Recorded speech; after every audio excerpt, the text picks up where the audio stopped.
Welcome to our channel. Today we how to transfer mind maps with MindMeister, easy tutorial step by step clearly. Open MindMeister and sign in to your account.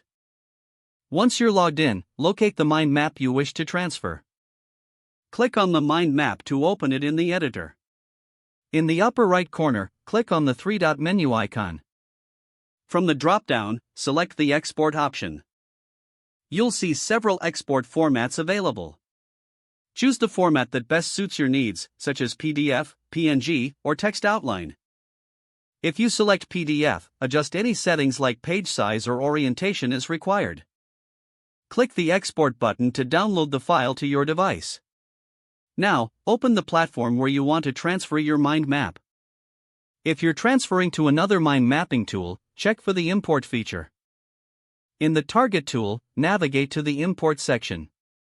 Choose the file type you exported from MindMeister. Upload the downloaded file from your device. Follow any prompts to complete the import process. Once completed, review the mind map in the new platform. Make any adjustments as necessary to ensure everything transferred correctly.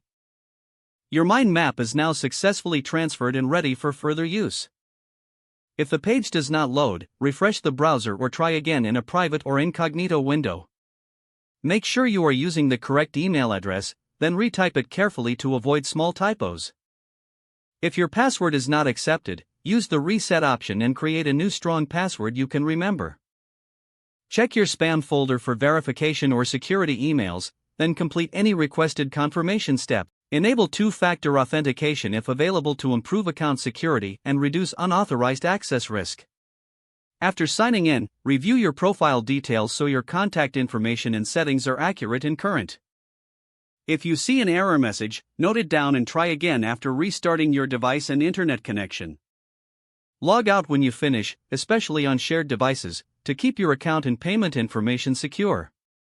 If the page does not load, refresh the browser or try again in a private or incognito window. Make sure you are using the correct email address, then retype it carefully to avoid small typos. Don't forget to like this video and subscribe to our channel for more step-by-step tech guides.